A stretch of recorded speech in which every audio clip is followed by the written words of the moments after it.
Olá, gente! Hoje nosso grupo vai falar sobre monóxidos de metais 3D. Os metais 3D. Eles são aqueles que estão localizados na parte de metais de transições da tabela periódica. É a primeira fileira, como aqui indica na imagem da tabela. São o escândio, titânio, vanádio, vai do D1 ao D10.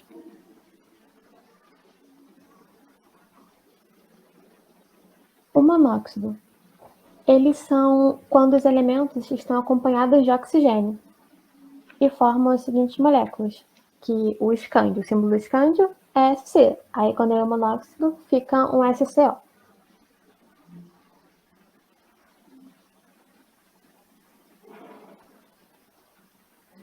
As características gerais dos monóxidos de metais 3D. Geralmente, eles são não estequiométricos. Quando você coloca lá, você não consegue fazer a estequiometria deles. E em muitos dos casos, você acrescenta mais elétrons, mais íons, para poder ele ser estequiométrico. Eles são supercondutores e a forma deles principal é a salgema.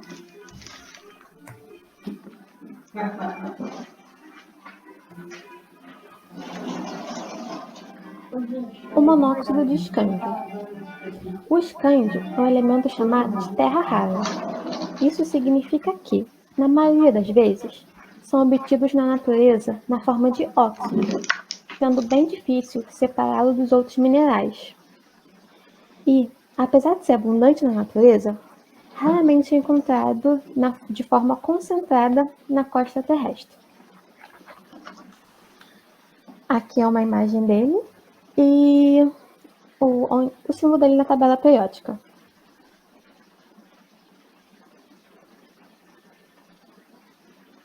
As propriedades físicas e químicas.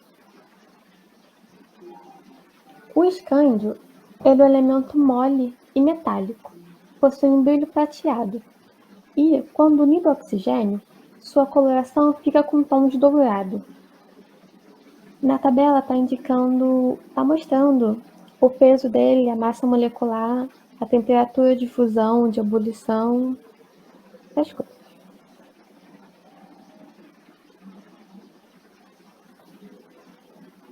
Sua síntese.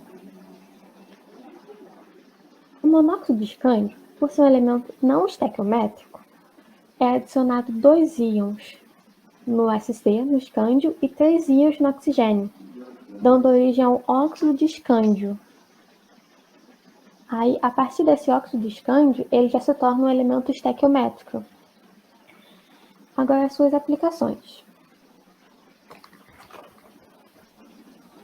Ele é utilizado principalmente em ligas de alumínio, células combustíveis de óxido sólido e na produção de lâmpadas de haletos metálicos.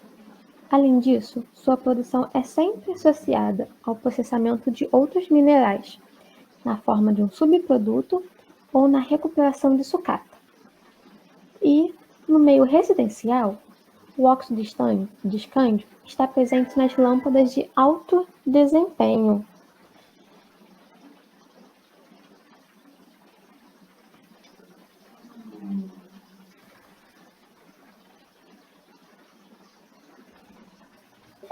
Essa reação química é da reextração com ácido oxálico.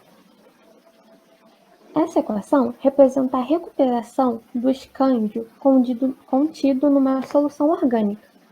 Quando o ácido oxálico se une com o escândio, ele se separa da solução orgânica e sai em forma de SC2, C2O3, entre parênteses 3. Para obter o óxido de escândio, é necessário unir 700 gramas do concentrado de escândio dissolvido em 700 ml de uma solução de H2SO4 por 3,0 mol vezes menos 1. Agora uma curiosidade. O escândio minério de níquel. O minério de níquel costuma conter escândio numa concentração que varia de 50 a 350 ppm. Atualmente, está sendo estudada uma forma de recuperar o escândio de um resíduo na cadeia de produção do níquel, de modo a obter um óxido com pureza acima de 99% para aplicações industriais. Este resíduo que está sendo utilizado é um precipitado, na forma de hidróxido, e contém principalmente ferro, cobre, níquel e cobalto, sendo o teor de escândio em base seca, aproximadamente 1000 ppm.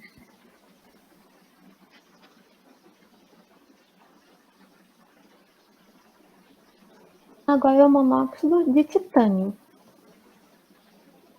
O titânio ele foi descoberto em 1791 por William Gregor, ao realizar experiências de tratamento da ilmenita com ácido sulfúrico e ácido clorídrico concentrado. Ele é o quarto elemento metálico estrutural mais abundante na crosta terrestre. O titânio também é chamado de metal maravilha, devido às suas propriedades úteis e singulares. Possui uma elevada dureza e é mais forte e muito mais leve que o aço, e possui uma grande resistência à corrosão. O titânio é um elemento litófilo, que significa ser bastante reativo, tendo uma forte afinidade pelo oxigênio, formando o monóxido de titânio, TiO, fazendo com que grande parte do titânio existente na crosta terrestre se apresente em forma de óxido, no qual essa camada torna esse material pouco reativo em temperaturas baixas e moderadas. Aqui é uma imagem do titânio e também o titânio no elemento da tabela periódica.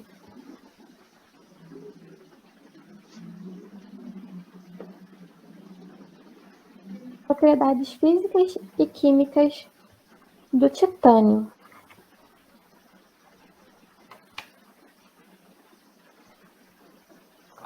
O titânio, ele é um elemento que ele é bem resistente. Ele é leve, resistente à corrosão, tilófito e possui uma grande afinidade pelo oxigênio, como falei no slide anterior.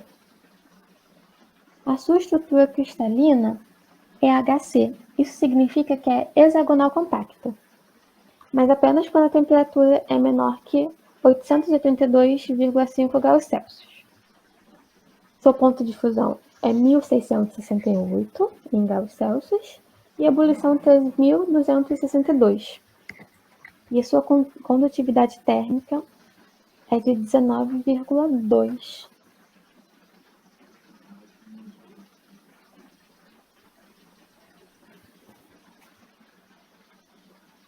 Síntese do titânio. Quando o monóxido de titânio é transformado em dióxido de titânio, obtido através do método sal-gema, que a maioria dos metais 3D faz esse método sal-gema, que significa uma conversão de uma solução perclosa em um sólido inorgânico.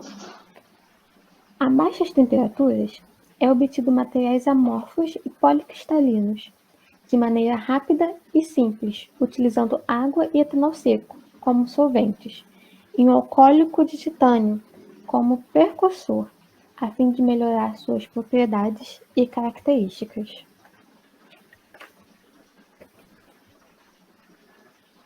Suas aplicações. O titânio e suas ligas geram um grande interesse na odontologia por causa de sua alta biocompatibilidade e de seu baixo custo, fazendo o titânio um substituto promissor para as ligas convencionais e aparelhos protéticos.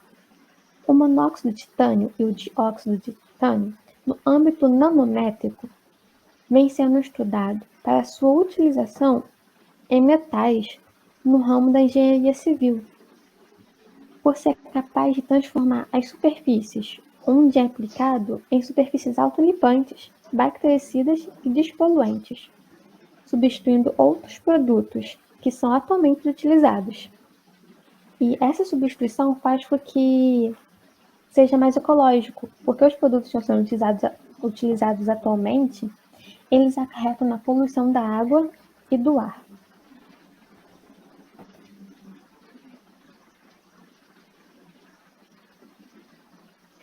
Essa reação química, ela representa o monóxido de titânio se transformando no dióxido de titânio, que está sendo utilizado na engenharia civil, para as características que eu disse anteriormente.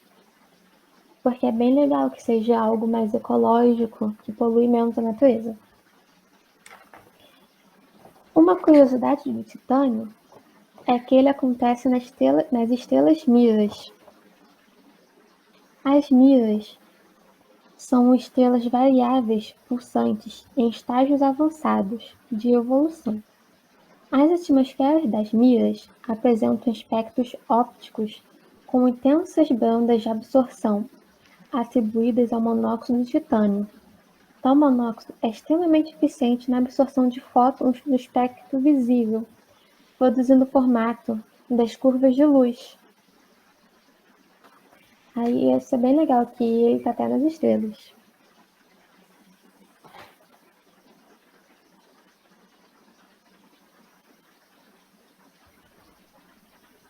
Agora é o monóxido de vanádio. Ele foi descoberto em 1801 e o vanádio está presente na crosta terrestre em concentração média de 100 ppm. Existem cerca de 65 minerais diferentes contendo vanádio. Esse metal também é encontrado em rochas fosfáticas em determinados minérios, carvão e petróleo bruto. E, geralmente, ele é encontrado junto a outros elementos, tais como o oxigênio, sódio, enxofre e cloro. O vanádio é um sólido de coloração cinza, como a gente vê aqui na imagem.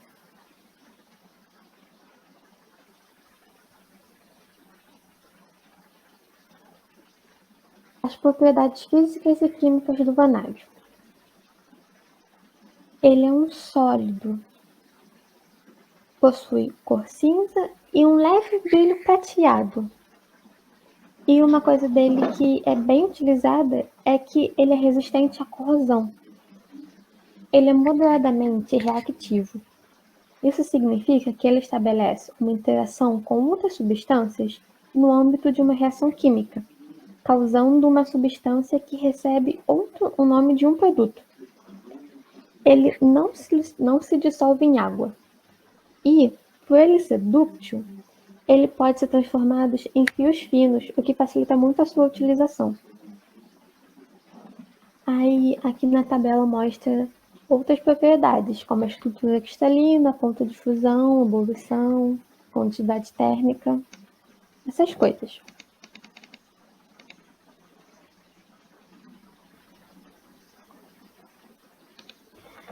Aplicações simples, reação química e curiosidades.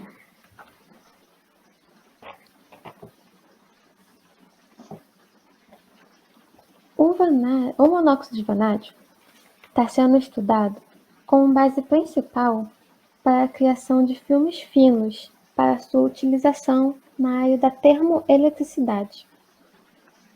Quando o monóxido de vanádio não estequiométrico ganha 2 íons no vanádio e 5 íons no oxigênio, ele passa a ser estequiométrico, assim como acontece lá com os outros elementos. Esse elemento, V2O5, que ele já está estequiométrico, quando ele está em meio aquoso, é aplicado junto com lasers para a geração de nanopartículas, sendo considerado um processo muito eficiente.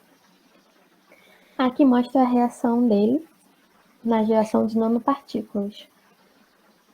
E uma curiosidade é que os cientistas da Universidade de Berkeley, na Califórnia, descobriram que as nanobarras feitas a partir da transformação do monóxido de vanádio em dióxido de vanádio, que é o VO2, podem conduzir eletricidade sem conduzir calor, sendo que essa descoberta contradiz a lei de Wildman-Franz, que afirma que bons condutores de eletricidade também serão, proporcionalmente, bons condutores de calor.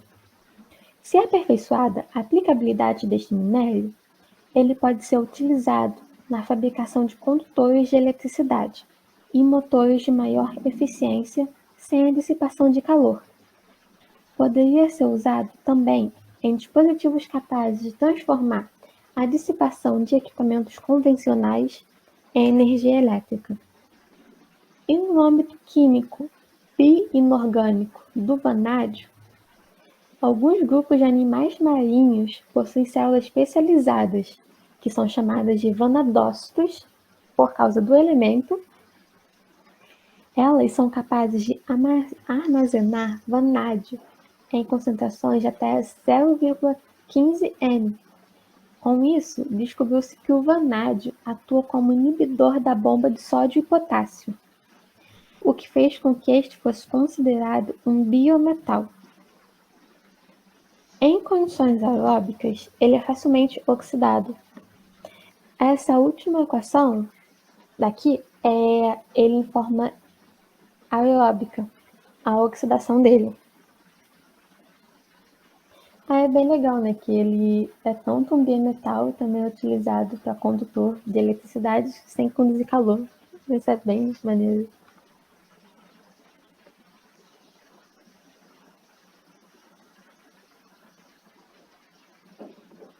Eu sou o Rafael, então eu vou falar um pouco sobre o cromo. O primeiro registro de extração do cromo foi em 1766 na Rússia.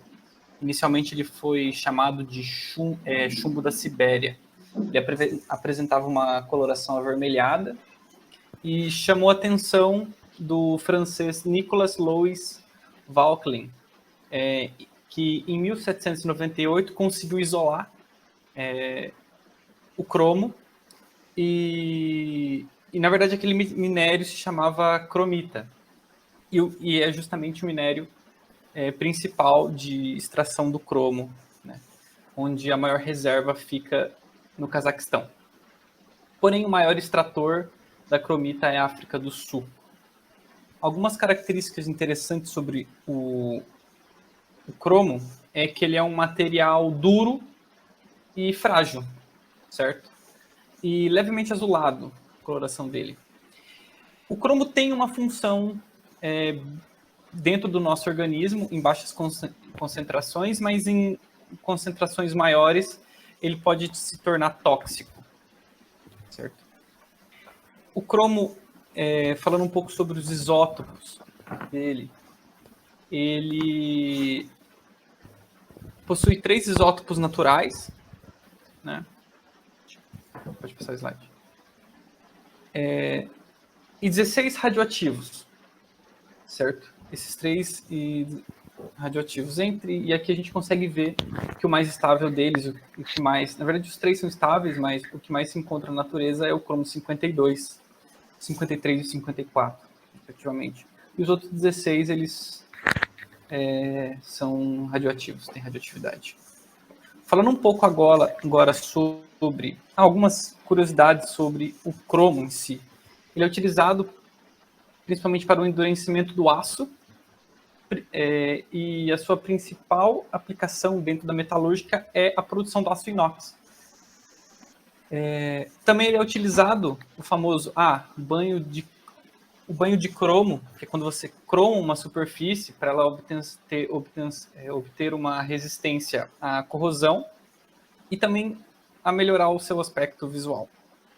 Ele é utilizado também para curtir o couro, só que devido à sua toxicidade, como para curtir o couro você exige uma concentração maior, ele está caindo em desuso. Ele também é utilizado como alguns catalisadores industriais e pigmentos utilizados tanto em tintas e corantes, etc. Principalmente nas cores verdes, amarelo, vermelho e laranja. E uma curiosidade, os rubis vermelhos e os vidros verdes, eles têm essa cor, assumem essa cor justamente por ter na sua composição o cromo. Agora falando um pouquinho sobre o monóxido dele, que é o óxido de cromo 2, em geral ele é instável. Em geral, nós não vemos muito ele na natureza. Ele se decompõe muito rápido no cromo 3, e em cromo metálico, como a gente consegue ver a segunda reação ali embaixo. E você consegue sintetizar ele atacando o cromo 3 com ácido fosfínico. E aí você tem monóxido de cromo e H3PO4. Só que como ele é instável na natureza, a gente não consegue encontrar ele numa pureza razoável, não se encontra muitas aplicações. Pode passar. Falando um pouco sobre o manganês. Extraído do minério pirolusita, ele foi utilizado para pinturas rupestres. Então, há mais de 3 mil anos, há registro de 30 mil anos atrás, na região da França, em que encontraram nas pinturas esse composto, certo? Pensavam-se que é um composto de ferro, mas em 1740, Johann Pott provou que não havia ferro na composição e em 1774, Graham conseguiu isolar o manganês e provou que aquilo, na verdade, não era ferro, era um novo elemento químico. E ele possui uma aparência prateado e levemente escuro. Como a maioria dos... Ele tem uma estrutura cúbica CCC, né? E possui vários estados de oxidação. A gente pode observar. 1, 0, 2, 3, 4, 5, 6 e 7. Ele possui os isótopos. Ele possui apenas um isótopo estável, que é o manganês 55, e 18 isótopos radioativos. A sua principal utilização, né, as suas aplicações do manganês, ele é utilizado na metalúrgica para aumentar a resistência ao desgaste dos aços e no papel biológico na transformação das células de água em oxigênio. Falando um pouco agora sobre o monóxido de manganês, que é o óxido de manganês 2, ele tem um elevado ponto de fusão, 1945 graus Celsius. Ele possui uma estrutura cristalina CF8, é uma cúbica, mas interessante que essa CF8 ela é muito parecida com a própria estrutura do diamante. E ele assume cristais ou até mesmo pó. E eles têm a coloração verde. Ele é encontrado na natureza num minério raro chamado manganosita. E ele é presente também na ausmanita como óxido de cromo 2 e o óxido de cromo 3. Óxido de manganês 2 e o óxido de manganês 3 associados nesse minério. Ele tem 3 vias principais de síntese, né? Uma é pela redução do hidrogênio nessa primeira reação. A outra forma é a redução do monóxido de carbono ou a descarbonatação do carbonato. As aplicações, as mais comuns são... Ele é presente em fertilizantes, também como catalisador na fabricação do etanol, em cerâmicas, tintas, pigmentos e vidros coloridos. Interessante que os óxidos eles têm bastante aplicação em pigmentos. Eles assumem cores, várias colorações, né? Pode passar. Agora a gente vai falar um pouco sobre o ferro. É difícil de falar assim a origem do ferro, né? Porque há muito tempo já se encontra registros da utilização do ferro pelo ser humano. Mas os primeiros a começar a moldar o ferro, há registros que teve início na Turquia por volta de 1500 anos antes de Cristo. onde iniciou a Idade do Ferro. E na região se encontrava um metal muito característico que o pessoal chamava de aço damasco, que era ideal para a fabricação de espadas. Até em alguns filmes o pessoal fala sobre aço damasco e tudo mais. Que o que acontecia é que naquela região o minério de ferro ele era rico em vanádio e proporcionava essa característica ideal para a fabricação de espadas. Por isso ficou conhecido. O ferro é o mais importante de todos os metais. Aproximadamente 90% de todo metal refinado é o ferro. A coloração dele é um metal prateado, quando na sua forma pura, mais esbranquiçado, né? Ele também tem uma estrutura CCC. Ele possui alguns estados de oxidação, -2, o 0, o 2, 3 e 6. Ele tem um ponto de fusão interessante, 1500 graus, aproximadamente 1500 graus Celsius. Claro que no aço, que é a aplicação mais real dele, você tem adição de carbono, então diminui um pouquinho o ponto de fusão, ou em alguns casos até aumenta. Só que é uma temperatura que é fácil a gente obter, por isso que o aço também é bem aplicado na metalúrgica. E pela sua abundância. Um pouquinho sobre o monóxido de ferro. Ele é bastante encontrado, esse monóxido na natureza, ou facilmente obtido ele. Na natureza ele existe um minério específico chamado ustetai, que é encontrado principalmente em meteoritos, né?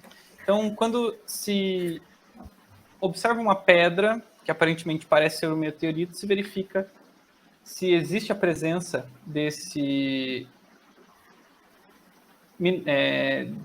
composto, que é o óxido de ferro 2, para verificar se é ou não um meteorito. E também no ferro nativo, na superfície do ferro nativo. O ferro nativo ele é o ferro metálico encontrado na natureza, porém na superfície dele ele tem uma camada de óxido de ferro. Essa camada é o óxido de ferro 2. Certo? A síntese dele acontece pela decomposição térmica do oxalato de ferro 2. Só que ele é termodinamicamente instável na temperatura ambiente. Ele é mais estável acima de 575 graus Celsius. Uma aplicação muito interessante na antiguidade é que ele era usado para melhorar o processo de soldagem do ferro junto com a sílica. Então, o que acontecia? Os ferreiros adicionavam na fornalha e jogavam sílica e acabava na superfície formando um filme de passivação que ajudava no processo de soldagem. E ele é utilizado também como pigmento, inclusive alguns cosméticos. E esse pigmento pode ser utilizado em tatuagens, porque a toxicidade dele é não conhecida. Então, quer dizer, ele não é tóxico para o ser humano. Vamos falar um pouquinho.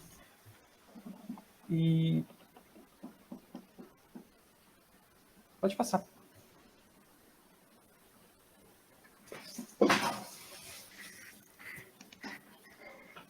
Oi, prof. Tudo bom? Eu me chamo Victoria Montejano. Vou falar agora do monóxido de cobalto. Ele tem as características dele, né? Que é o sulfo-arsenieto de cobalto. Ele é duro, porém quebradiço, secantes para pintura em óleo e radiografia e radioterapia. O que acontece? Ele é encontrado na natureza com essa forma, geralmente de cor cinza aço, mas aí em contato com a temperatura ele fica branco e quando ele esfria ele oxida com o ar e fica dessa cor mais azulada, né?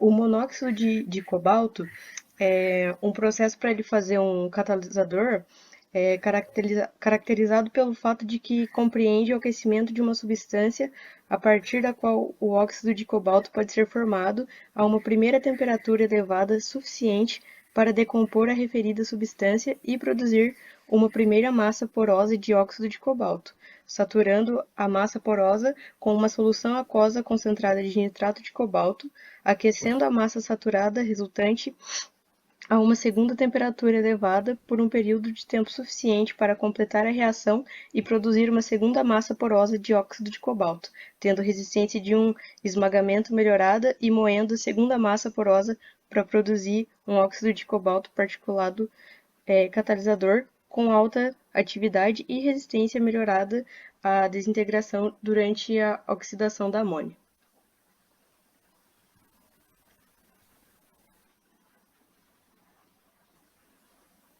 Uma característica bem bacana é a origem do nome cobalto, né? Porque esse metal ele foi descoberto na Alemanha e faz alusão a um doente que chamava cobalt, porque os mineiros, né, que acreditavam que o cobalto era um metal contaminante e sem utilidade. E a figura do duende está ligada aos seres que eram malvados, esse tipo de coisa. Outra coisa bacana é que ele é um elemento relativamente raro, ocorrendo na faixa de 0,01% a 0,02% da crosta terrestre, sendo considerado o 30º elemento mais abundante da crosta. Ele é estável no ar e inerte e não reage com a água, porém ele pode ser atacado por ácidos. Outra coisa também, ele é usado para fazer as cerâmicas com um tom de azul profundo. Eles utilizam o monóxido de cobalto. Pode passar.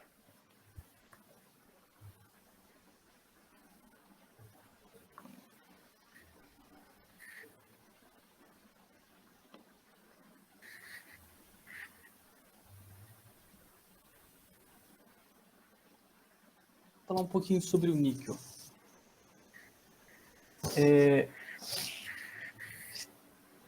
O níquel, ele apareceu pela primeira vez nos registros numa mina na Suécia.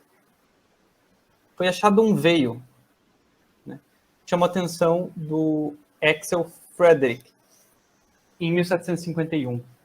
Inicialmente pensou-se que era cobre, só que ele tinha uma aparência esbranquiçada. Isso despertou curiosidade. Em 1754 ele isolou o níquel e aquilo que se acreditava ser cobre, na verdade, era niquelina. Que era um níquel misturado com astato. Só que a principal extração do níquel hoje é feita através da pentlandita, que é um sulfeto de ferro e níquel. É uma mistura de sulfeto de ferro e níquel. Algumas características desse metal a aparência dele prateado. Ele também tem uma estrutura CCC. Ele tem alguns estados de oxidação, 0, 2 e 3. Um pouquinho menos que os outros, né? E as aplicações para o níquel tá dentro da produção do aço inox e na prevenção à oxidação de outras ligas metálicas e até outras ligas do próprio aço. E ele tem uma aplicação muito importante nos eletrodos de baterias e ele é bastante conhecido por estar na maioria das moedas. Moedas, normalmente, quando elas têm aparência acinzentadas, é por causa da presença do níquel na sua composição. Ele também age como catalisador em reações para hidrogenar os óleos vegetais e é utilizado como agentes corantes para vidros. E, quando é utilizado, ele apresenta uma cor verde. Falando um pouco sobre o monóxido de níquel, ele é raramente encontrado na natureza como minério, e quando ele é encontrado, ele está no minério chamado bunsenita. Porém, existem alguns métodos para sinterizá-lo. Um deles é o próprio aquecimento do níquel metálico, que gera o óxido de nitro, o óxido de níquel 2. Mas comercialmente é feito o seguinte: eles pegam e aquecem o pó do níquel metálico, aproximadamente 1000 graus Celsius, e jogam ele dentro da água para ocorrer a oxidação, acelerar o processo e tudo mais. E é interessante que esse composto, devido à sua não estequiometria, ele assume duas cores. Você pode tanto encontrar ele como negro ou verde. E quando ele tem uma maior não estequiometria, não sei assim dizer, você encontra numa forma mais escura. E quando ele é mais estequiométrico, você encontra ele mais na cor verde. Ele é um pó. Ele é um pó verde.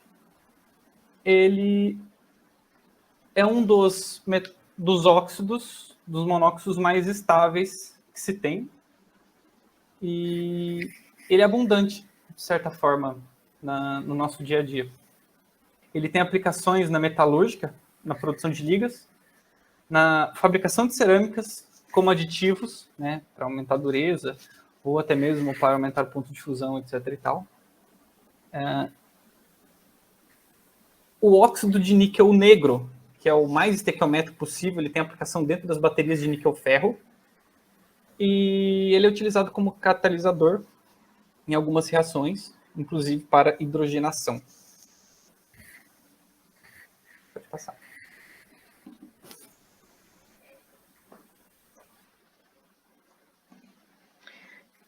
Então, o monóxido de cobre. O cobre, né, ele é um metal maleável, dúctil, resistente à corrosão e também usado na construção civil, que é na fabricação de objetos e ferramentas, e em tubos e fios condutores de energia. Ele é um metal que tem uma cor alaranjada e também resistente à corrosão. Pode passar.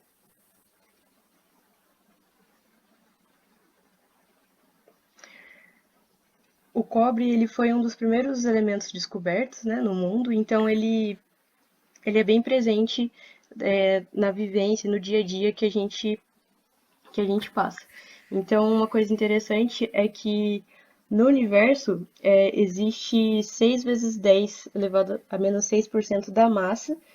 No corpo humano é 1 vezes 10 elevado a menos 4% da massa. Na crosta terrestre é 0,0068% da massa. E no oceano, 3 vezes 10 elevado a menos 7 também da massa. Então ele está bastante presente. Pode passar.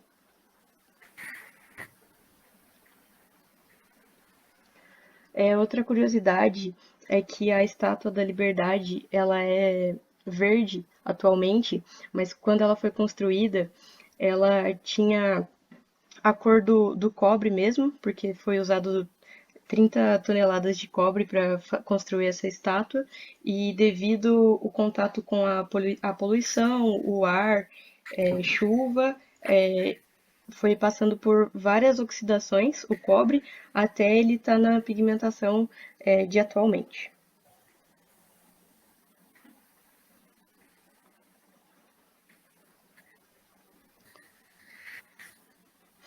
O monóxido de cobre ele apresenta muitas propriedades que são de interesse acadêmico e industrial devido às suas propriedades óptico-eletrônicas, com aplicação em catálise, sensores de gás, semicondutores e células solares.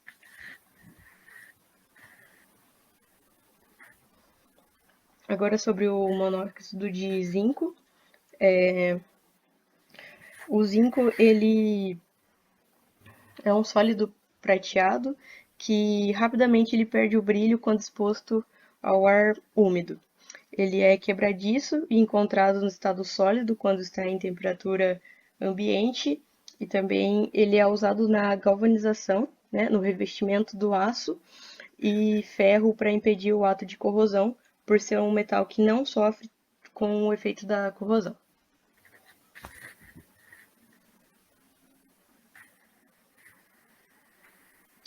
Outras características é que ele não possui valência, o metal é relativamente mole quando comparado aos demais metais de transição, provavelmente porque os elétrons D não participam das ligações. E os pontos de fusão e de ebulição são muito baixos.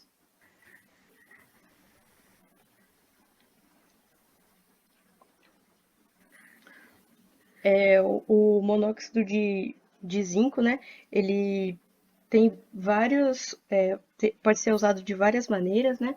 Dentro delas é uma adstringente, secativa, anti-inflamatória, também para aumentar o fator de proteção solar, como protetor da pele, calmante nos casos de irritação, e por via tópica ele atua como protetor hidroinsolúvel, já que ele fixa a pele perfeitamente, formando uma película frente aos agentes externos.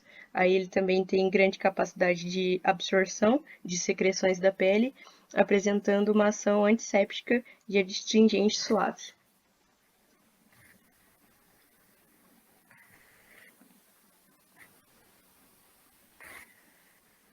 Então, esse foi o nosso trabalho. E desculpa, gente, esqueci de me apresentar no início, mas eu sou a Vitória Ornelas. E aqui é a bibliografia que a gente usou para fazer o trabalho. E é isso.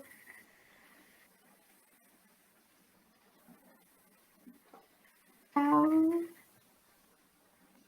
Obrigado, tchau, tchau.